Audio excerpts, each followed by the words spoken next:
Okay ဒီတစ်ခါတော့ round 2109 gazebo တဲ့ထည့်ပြီးတော့ကျွန်တော်တို့ simulation လုပ်မှာဖြစ်ပါတယ်အဲ့တော့ simulation ဆိုတော့ကျွန်တော်တို့စီမှာ robot model ရှိဖို့လိုပါတယ်အဲ့တော့ robot model ရှိရမယ် robot model ကို gazebo ကဘာတဲ့ကို spawn လုပ်ထည့်ပေးရမယ်เนาะအဲ့ဒီချက်လေးတွေလိုအပ်တယ်အဲ့တော့ကျွန်တော်ကအခုလွယ်ကူတဲ့နည်းနဲ့ SDF file တွေကိုပြုလုပ်ထားတယ် SDF file တွေကိုဒီမှာရယူနိုင်တယ်เนาะဒီကောင်တွေကိုဘယ်ထဲထည့်ပေးရမလဲဆိုတော့CD gazebo တွေက model တွေကိုထည့်ပြရမှာပါเนาะကျွန်တော်ကတော့ထည့်ပြီးသားပါမိတ်ဆွေတို့မထည့်ရသေးဘူးဆိုရင် copy ကူးပြီးတော့ထည့်ပါเนาะเนาะဒီ model ထဲမှာဆိုရင် round 2109 port ရဲ့ round 2109 tool ရဲ့ model file ရှိပါတယ်เนาะပြီးတော့ round 2109 description ဆိုတဲ့ URL file ကိုလည်းထည့်ထားပါတယ်ဘာဖြစ်လို့လဲဆိုတော့ 3D ဆွဲထားတဲ့ STA လို့ခေါ်မျိုးတွေဒီ mesh တွေဒီဒီ package တွေမှာရှိတာမဟုတ်လို့ဒီကောင်ကို model ထဲမှာထည့်ထားတာဖြစ်ပါတယ်အဲ့လိုမှမဟုတ်ရင်ဒီ package ရှိတဲ့နေရာကို gazebo model patch ဆိုပြီးတော့လိုက်ထည့်ပေးရမယ်အဲ့လိုထည့်တာမကောင်းဘူးဒီမှာဆိုရင်ဘာ model patch မှာပြင်စရာမလို model တွေကို copy ကူးပြီးတော့လာထည့်ပေးလိုက်ပြီးတာပေါ့နော်အဲ့တော့ဒီမှာတော့ round 2109 port ဒီမှာတော့ model ကတစ်ခုနှစ်ခုသုံးခုရှိတယ်ပြီးတော့ configuration file တစ်ခုရှိတယ်เนาะအဲ့တော့ဒါကိုလေ့လာကြည့်အောင်ဥပမာဖြစ်ဒီ round 2109 tool file မှာဆိုလို့ရှိရင် model config ကိုကြည့်လိုက်ရင်ဘာမှတော့မဟုတ်ဘူး name လေးတစ်ခုပေးလိုက်ပါเนาะပြီးလို့ရှိရင် version ကတော့ကိုယ့်ကိုသတ်မှတ်ပေါ့เนาะကို design ဆွဲတဲ့ robot ပဲနောက်ပြီးတော့ SGF version เนาะ SGF version ဒါကျွန်တော်၃ခုထည့်ထားပြီလေเนาะပူတီကြောင်တော့ version 1.3 1.4 1.5 ပေါ့เนาะဘာလို့လဲဆိုတော့gazebo simulator ရဲ့ SGF version အမျိုးမျိုးတွေနဲ့အလုပ်လုပ်တာမို့လို့တခါလေကျရင်ကိုယ်တစ်မျိုးလေးရွေးလိုက် match မဖြစ်ရင်သူက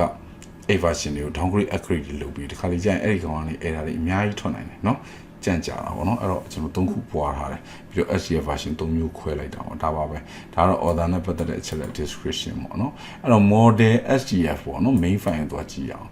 main file မှာဆိုလို့ရှိရင် XML ဖြစ်တော့ SGF dash အစာအဆုံးနဲ့မှာပဲရှိတယ်ပြီးရင် SGF dash ထဲမှာ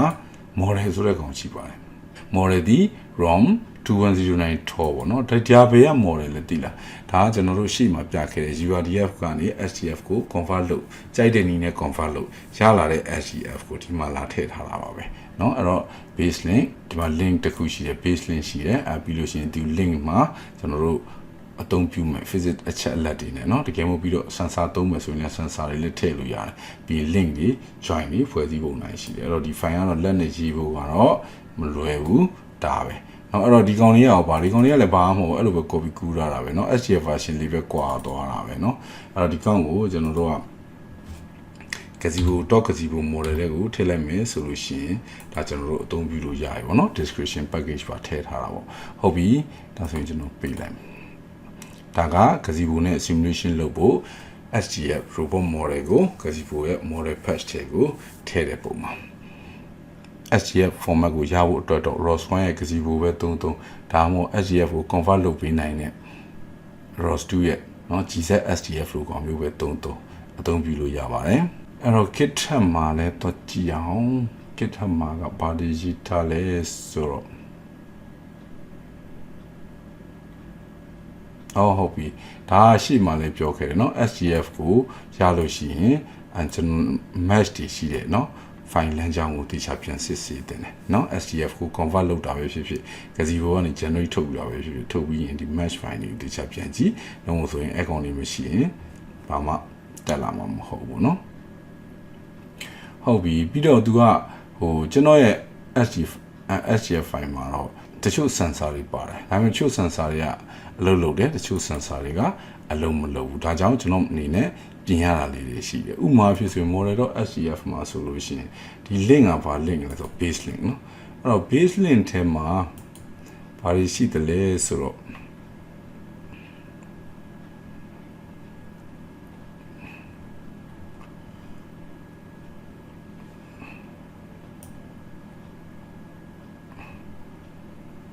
အဲ့တော့ base link ထဲမှာဘာတွေရှိတယ်လဲဆိုတော့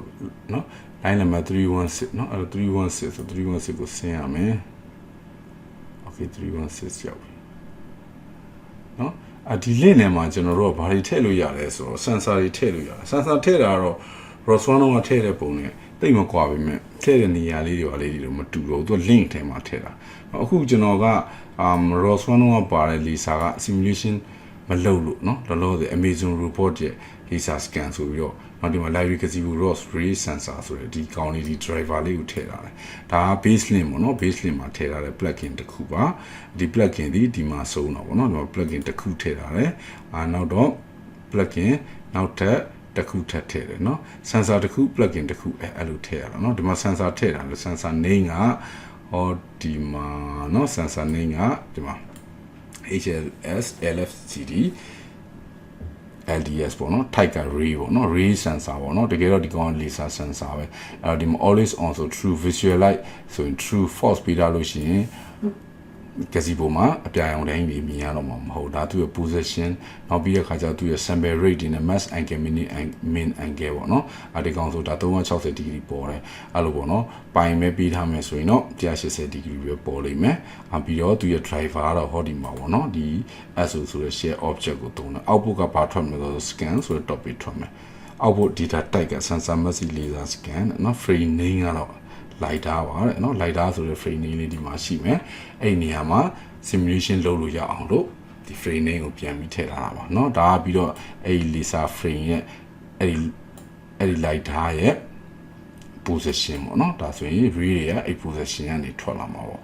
နောက်ကျွန်တော်တခါလည်းမထူးတော့ကင်မရာပါကျွန်တော်တခါလည်းထည့်လိုက်တယ်ကင်မရာကတော့ဒါ camera sensor ပါ camera sensor ဒါတွေကတော့เนาะဘယ်မှရတာမဟုတ်ဘူး gazebo documentation ကိုတော့ကူးယူလို့ရတယ်เนาะဒါကူးထည့်ရတဲ့မျိုးပဲပြီးမှလိုတာလေးနဲ့ပါပြင်သွားเนาะ width height format ပါညာပေါ့เนาะဟုတ်ပြီပြီးလို့ရှိရင် sensor တစ်ခုပြီးလို့ရှိရင်နောက်ပါလာမလို့ဆိုတော့ plugin လာမယ် plugin ကဒါ camera controller ဒါဒီတိုင်းပဲကူးချ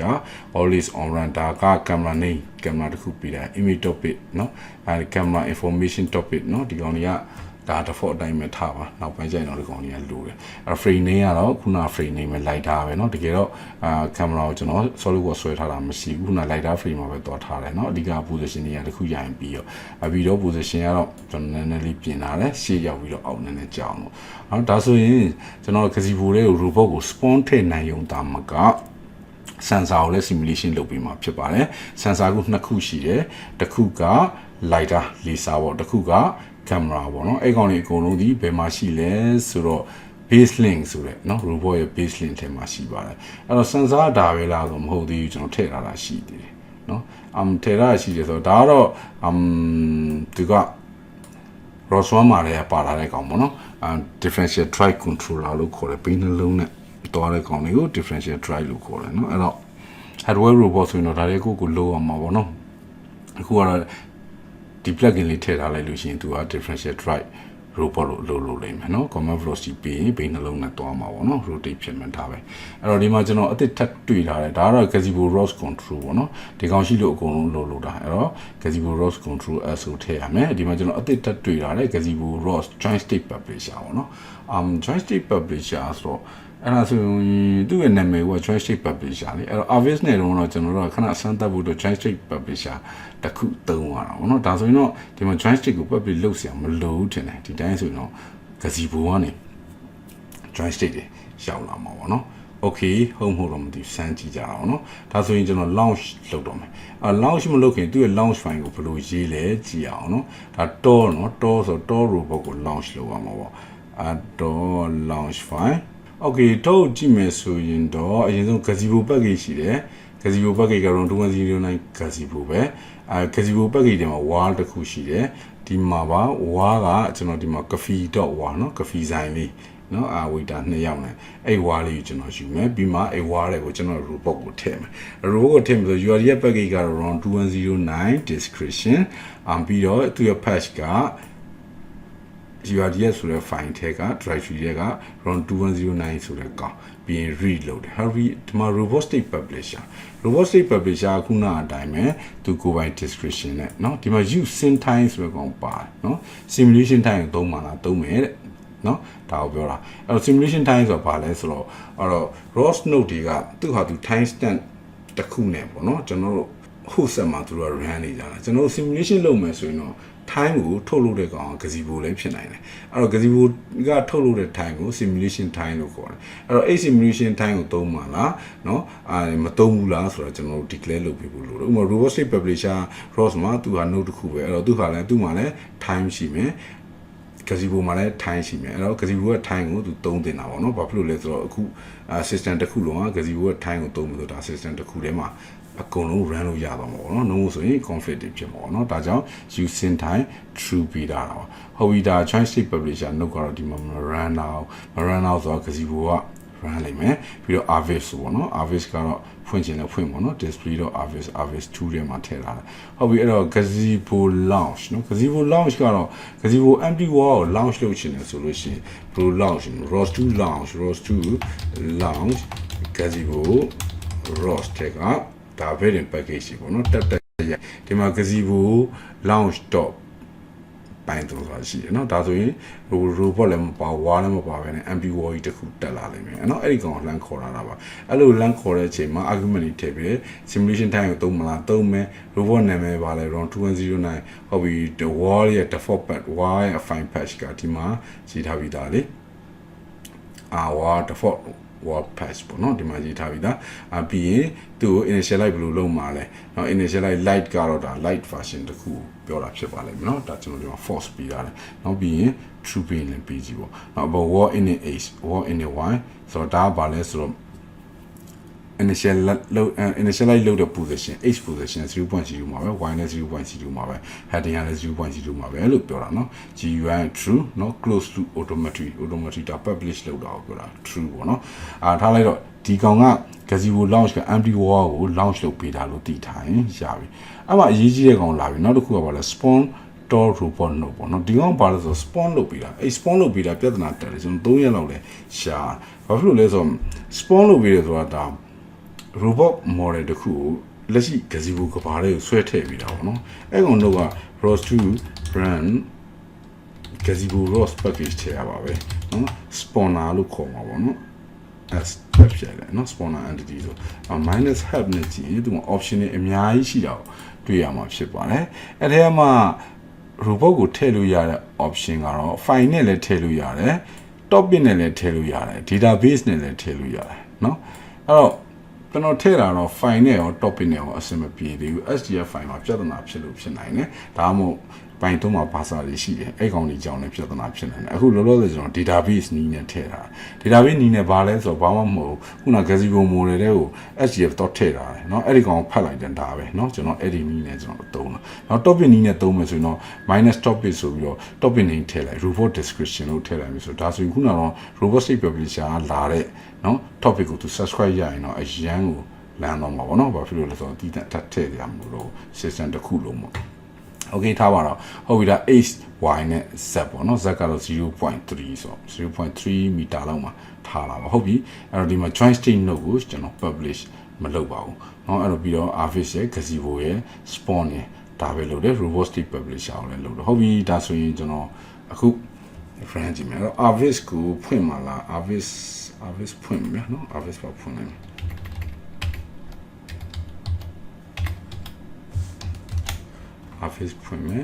Office ဖွင့်မယ်ဆိုတော့အခု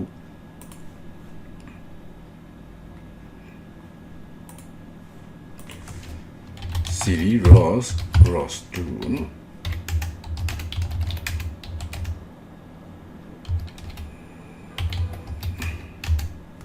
ဟုတ်ပြီ Office ကိုဖွင့်မှာပေါ့နော် Okay ဒါကတော့ ROS2 gazebo ရဲ့ launch ပါ bot ကလည်းဘာမှမထူတူတူပဲเนาะအားလုံးတူတူပဲเนาะဘာမှမကွာအောင်bot မှာဆိုရင်လည်း sensor တွေကကျွန်တော် draw မှာထည့်တဲ့အတိုင်းပဲ sensor တွေထည့်ထားတယ် run နဲ့ node တွေကလည်း robot state publisher joint state publisher တော့မ run ဘူးအရင်ထည့်ထားတာပြီးတော့ arvis ရဲ့ gazebo launch ရဲ့အရေးကြီးရဲ့ spawn node ပေါ့နော်ဒီမှာ spawn node ရင်ဒါပါပဲ launch file ကိုရှင်းပြီးပြီဆိုတော့နောက် video ကြာရင်ကျွန်တော်တို့ simulation လုပ်ကြည့်အောင်နော် thank you ပါ